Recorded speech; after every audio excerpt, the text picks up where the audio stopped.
my only rule is that whatever I film has to be included. So even if it is, if they would say what they heard is not what it's not pro-Israel enough, sorry, it's part of the story.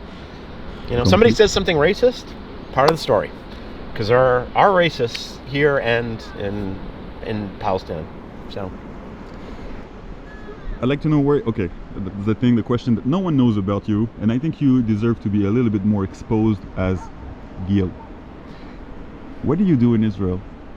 Who are you? People see you doing content and asking questions a little bit about, people asking direct questions. Yeah.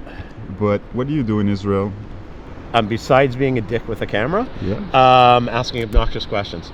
I don't know. What do you want to know? I work at Tel Aviv University. I'm the director of the master's program in conflict resolution and mediation. So that's my day job, to be able to survive living in this very expensive place. And I do the videos because they're fun. It's a lot of fun to do, and I think it's important to hear what people have to say. And other than that, I drink coffee. I'm a father. I have a 21-year-old, but he doesn't live in Israel anymore. He lives in Berlin now. Okay. So that doesn't take us up as much as my time, other than periodic phone calls. Hopefully they'll come back. How did you start this project? Because you're doing it on your own. You don't get money. You don't get anything to do it. Well, it gives me a sense of purpose. I can't say I don't get anything. It gives me a sense of purpose, and I feel like it's important to let people here tell these stories. And it's a lot of fun. It gives me something to do. I don't have very many interests or hobbies. I'm not good at sports. I have no spiritual side. I'm not super social. So this is my outlet. But you say that, look, you are a director in, how do you say it again? Conflict resolution. And you go ask people, what's your opinion about this? Yeah. So what's your opinion? How do you think what's your opinion about? My opinion, first of all, I don't think I'm an expert on conflict resolution, because everyone's going to have, if you study from a political or psychological perspective or sociological perspective, you're going to have very different views. But I've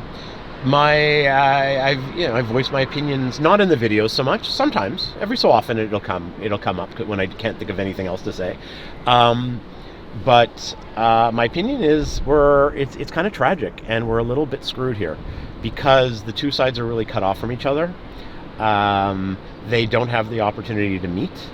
They don't want to meet, each for their own different reasons, but the dynamics are different on each side because the cultures are different.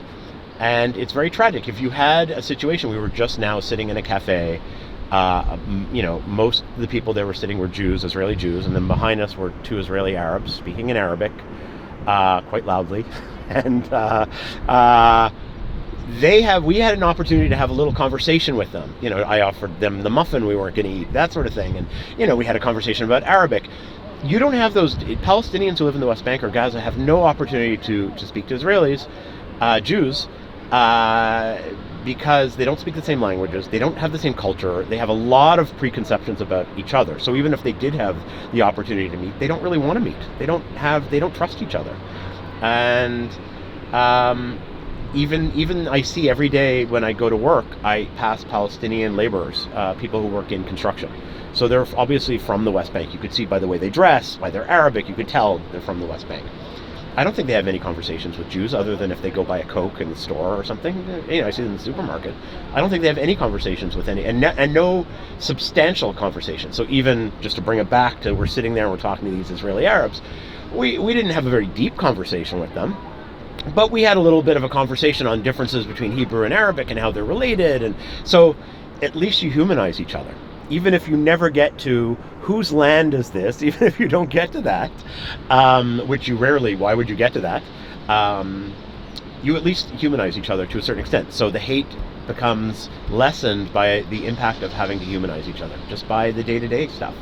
You don't, with Israelis and Palestinians, you never have that, and if anything, their media and how people speak on the streets make that even worse. More so, I think, on the Palestinian side. That's my experience. More so on the Palestinian side because they have less power and they have more of a need to keep this conflict going because they feel like they've been screwed. Israelis have power, so they don't feel as much of a need. For them, Palestinians are where they get their hummus, or they're going to eat knafe, and that would be enough for them, which is shallow, but it is what it is. It's nice. We both we both enjoy hummus, but is that enough? We have very different. Most people we were talking about this before too. Most people have a story in their heads about what this place means to them, and those two stories are very difficult to bridge because they tend to define it without the other, or with the other being subordinate. So, yes, there are a lot of Palestinians who believe this is Palestine. We're in Jaffa right now, and this is Palestine. This is Palestine. And the Jews, maybe they can stay, maybe, if they act properly, and if they understand they live in Islamic Palestine, period. And a lot of Jewish organizations do the same thing. This is Eretz Israel, the land of Israel, the land of the Jews. And when the Arabs understand that we control, it'll all be okay. I don't know if that's a really fair thing of either side to put on the other. That's my issue. That's my what I'm, at least, I think in the videos it comes through. Because I'm not sure if that's fair to do to another. I think each side deserves. Why can't each side think of themselves as the owner of the land? But there's another people who also think of themselves as the owner of the land. How do we share it? How do we figure that out? And in conflict resolution, I'll bring it back to conflict resolution because that's what you asked.